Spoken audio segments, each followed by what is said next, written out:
Section 1.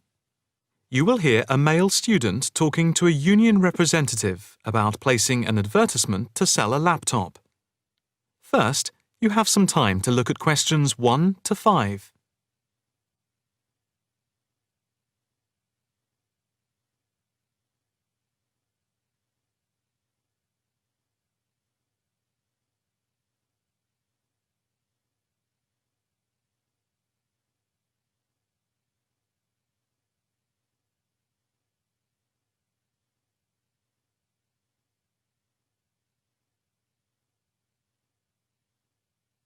You will see that there is an example which has been done for you. On this occasion only, the conversation relating to this will be played first. Hi, I'm Debbie. How can I help? Hi, my name's David. I'm just looking to place an advertisement on the main union notice board to sell a laptop and a few accessories if that's possible. The answer is advertisement. So, advertisement has been written in the space. Now the test will begin.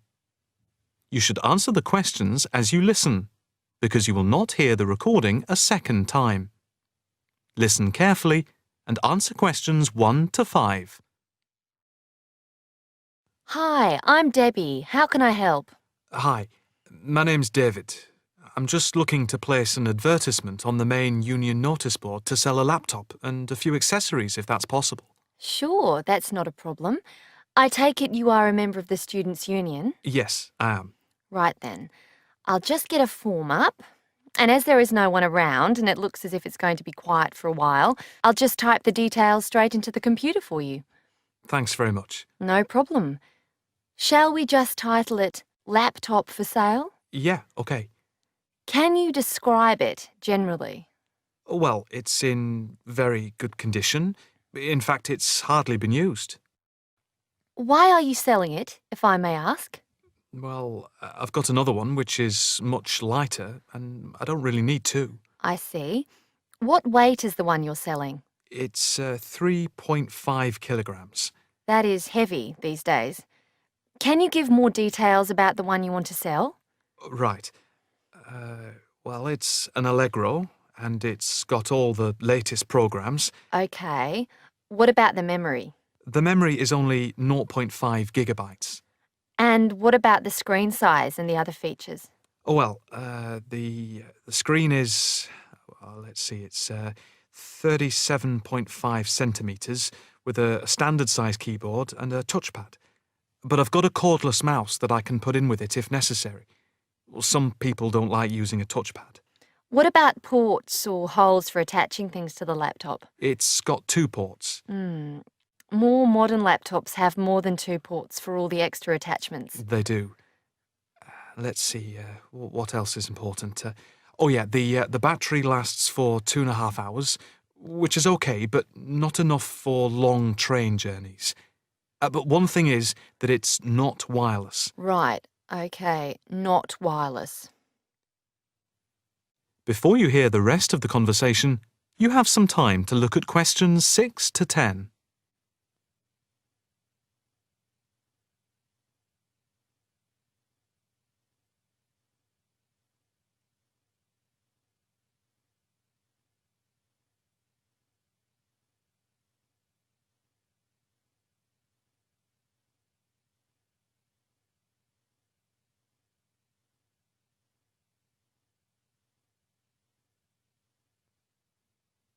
Now listen and answer questions 6 to 10. Anything else I can put on the advertisement? There's a webcam built at the top of the screen, and I can throw in a printer, a scanner, and headphones, which I got with it in a special deal. It also comes with its own case for carrying it around. Actually, the case is quite smart. I'm hoping these things will help it sell. They should do. Right, I think I've got all that. How much do you want for it? That I'm not sure about. It's worth about £900 to £1,000 new. Yeah, but you won't get that much if it's used, and even if it's in good condition. What about £500? I doubt if you'd get as much as that. More like £200 or £300. If you look at the notice board, there is one on there which is comparable to yours, and it's not more than about £250, I think. As little as that. I'm afraid so. Shall we say £300? OK, put that. Can I take some contact details for the advert? The name's David Bristow. BRISTOW.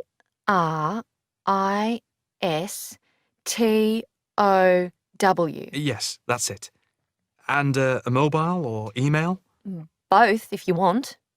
It's DIB_7791 @hotmail.com. OK, and the mobile? That's 09875 423387. That's it. If you send the picture, I'll add it and print it out and stick it up for you. OK, I can get that to you today. Right, I'll type in here, advert placed the 22nd of October. Fine. And good luck with the sale.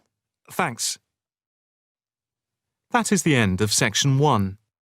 You now have half a minute to check your answers.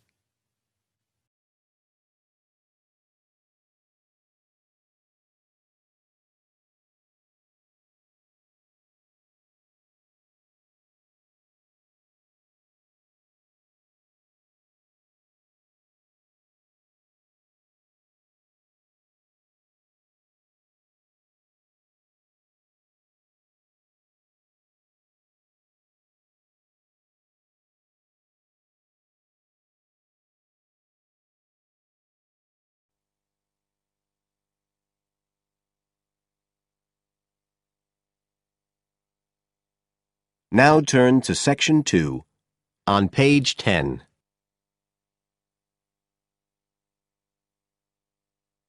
Section 2. You will hear a talk on New Zealand radio about an art sale which is being held to raise money for charity. First, you have some time to look at questions 11 to 13 on page 10.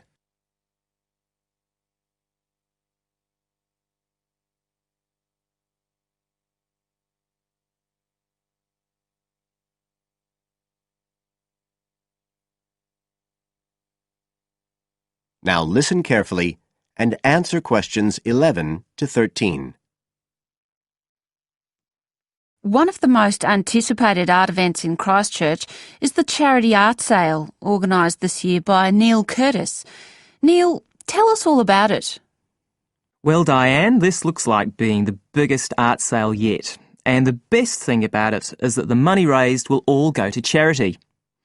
So what you probably want to know first is where it is. Well, the pictures will be on view all this week, most of them at the Star Gallery in the shopping mall. But we have so many pictures this year that we're also showing some in the cafe next door. So do drop in and see them any day between 9 and 5. Now, if you're interested in buying rather than just looking, and we hope a lot of you will be, the actual sale will take place on Thursday evening, with sales starting at 7:30. Refreshments will be available before the sale, starting at 6:30. We've got about 50 works by local artists showing a huge range of styles and media, and in a minute I'll tell you about some of them. You're probably also interested in what's going to happen to your money once you've handed it over. Well, all proceeds will go to support children who are disabled, both here in New Zealand and also in other countries. So you can find an original painting, support local talent, and help these children all at the same time. Before you hear the rest of the talk, you have some time to look at questions 14 to 20 on page 11.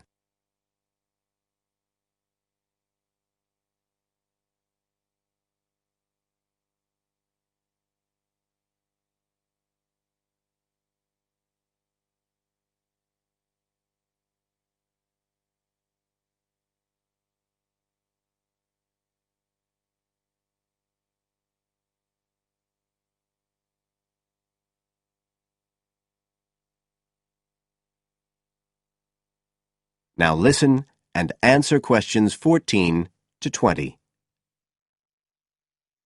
Now, let me tell you a bit about some of the artists who have kindly agreed to donate their pictures to the charity art sale. One of them is Don Studley, who has a special interest in the art sale because his 5-year-old daughter was born with a serious back problem. After an operation earlier this year, she's now doing fine, but Don says he wants to offer something to help other less fortunate children.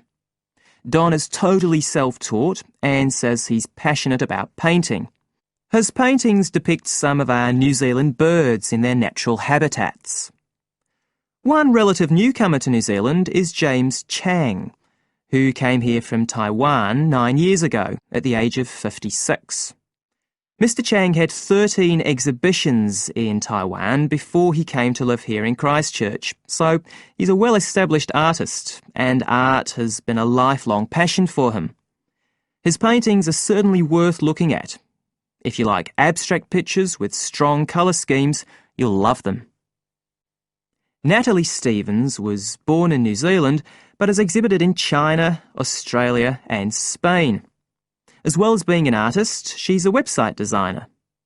She believes art should be universal, and her paintings use soft colours and a mixture of media. Most of her pictures are portraits, so watch out, some of them may even be friends of yours. And then we have Christine Shin from Korea. Christine only started to learn English 2 years ago when she arrived in New Zealand, but she's been painting professionally for over 10 years, and she sure knows how to communicate strong messages through the universal language of art. She usually works from photographs and paints delicate watercolours, which combine traditional Asian influences with New Zealand landscapes, giving a very special view of our local scenery. Well, that's all I have time to tell you now, but as well as these 4, there are many other artists whose work will be on sale, so do come along on Thursday. We accept cheques, credit cards or cash. And remember, even if you don't buy a picture, you can always make a donation. That is the end of Section 2. You now have half a minute to check your answers.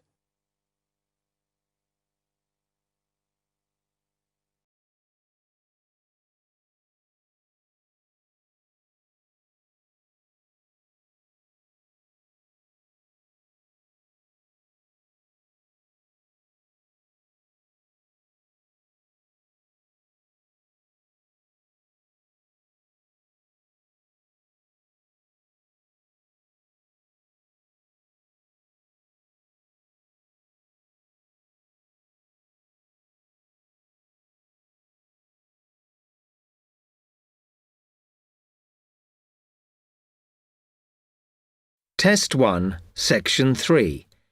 You will hear 2 students, Jenna and Marco, discussing a business studies project they have to do.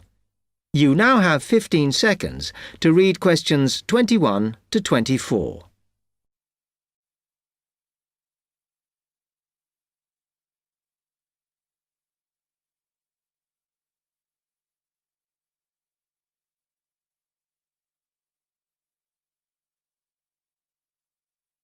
Come on, Marco.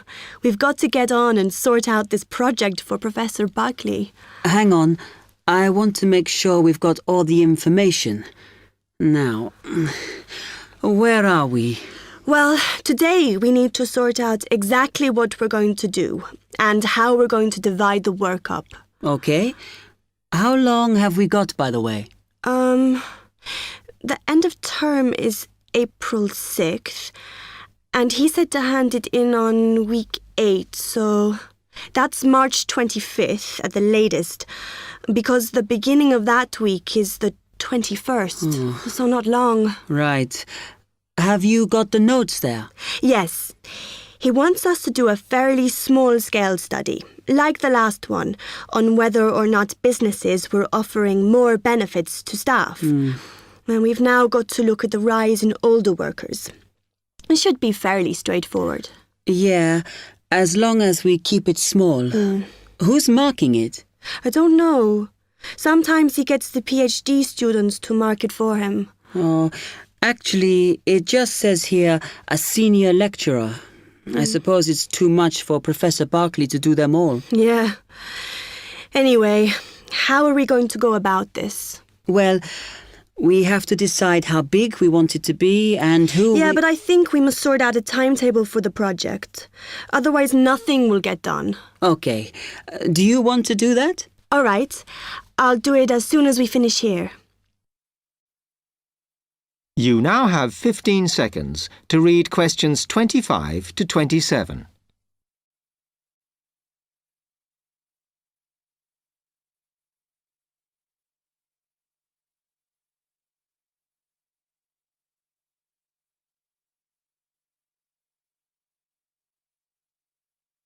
Okay.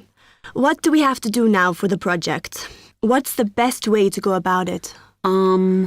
Well, Professor Carter suggested we set up a focus group to get some in-depth interviews, but I think that'll take a lot of time. Yeah, I agree. If we did a focus group, we'd have to spend time deciding who to include in it, and it's not necessary to do one anyway. Oh, fine. And if you agree, I think we should get in touch with the businesses on the list Professor Carter gave us and ask them if they're prepared to participate. Sounds good. Then we can go there, give them questionnaires and collect them later. Exactly. Okay. Then do we need to book one of those study rooms in the library so we can work together to input the data? Perhaps not, as I guess just one of us could just sort it out actually. Yes, that would be easier. A lot of what we're doing is qualitative, so it'll be writing up rather than statistics. No software for that, I'm afraid. And I think it would look better if we had actual shots of some of the staff, because we're citing appearance as a factor in employability, aren't we? Yeah, okay. I'll factor that all in when I sort everything out tonight. You now have 30 seconds to read questions 28 to 30.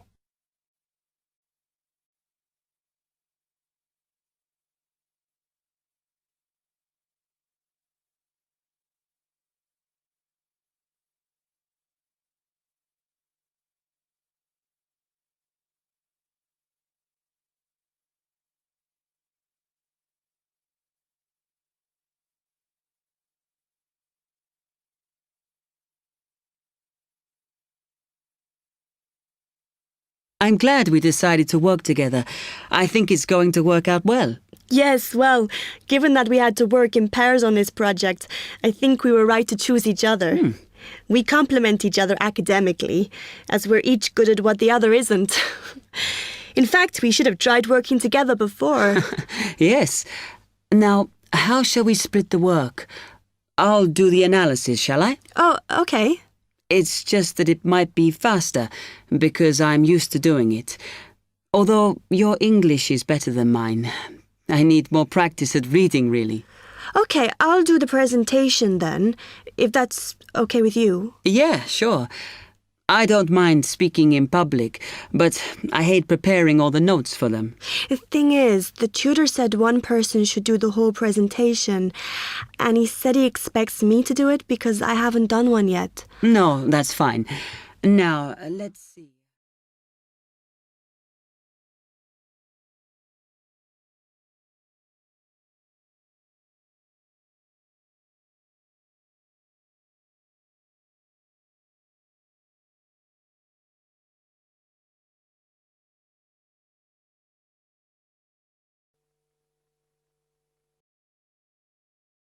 Now, turn to Section 4. Section 4. You will hear a talk given by Dr. Miranda James. First, you have some time to look at questions 31 to 35.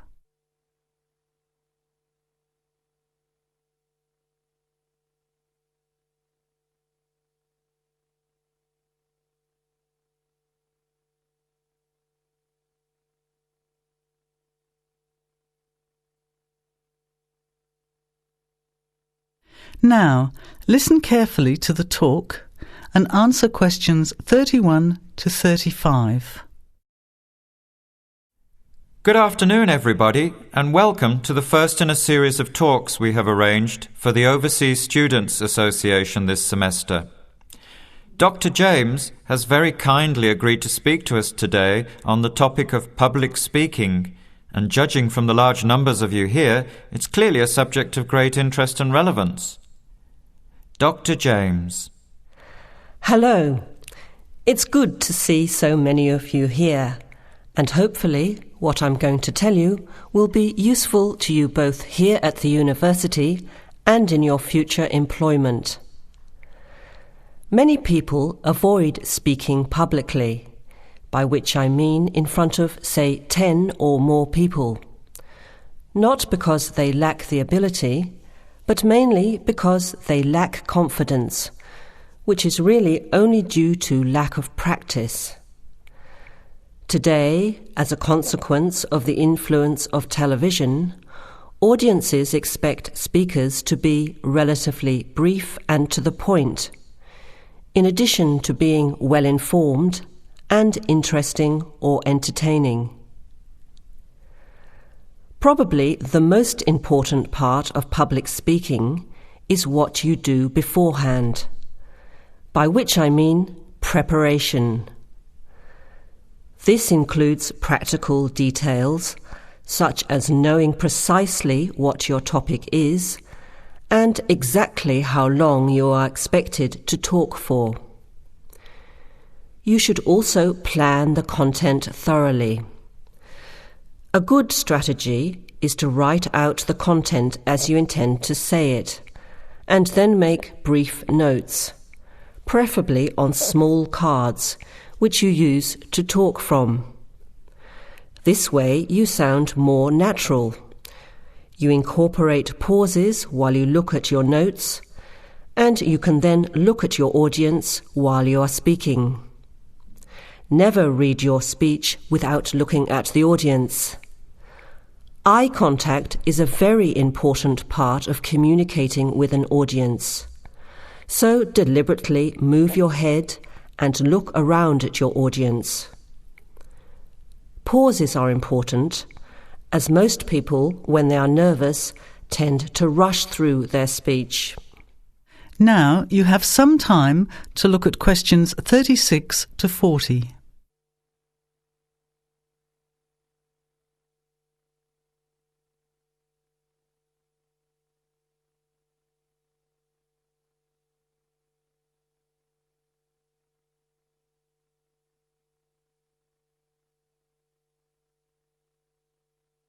Now listen and answer questions 36 to 40. Practice speaking slowly. This gives you more time to pronounce your words correctly. It's always easier for your audience to listen to someone whose speaking is clear and calmly paced, so that they can understand the ideas being explained. And the bigger the group, the more slowly you should speak. Remember to project your voice, speaking clearly to the person furthest away from you. It's a good idea to rehearse and record yourself. Pay attention to your intonation when you listen to yourself. It's even harder if you're speaking in a second language, I would imagine. But there's nothing worse than listening to a flat, monotonous voice. So try to vary your tone and rhythm. This will add meaning to your words. Lastly, pay attention to both your posture and your gestures. A confident person stands or sits in a small group with their head up, chin out, and shoulders back. Try to avoid scratching or fiddling with your hair or beard, or pens, jewellery, and so on. These movements can distract and irritate your audience. Yet you may be unaware of them yourself. Another reason for rehearsing, preferably with feedback from a friend, or better still, on video. I hope these few tips will make your experience of speaking in public a little easier. Remember, practice makes perfect. That is the end of section 4. You now have half a minute to check your answers.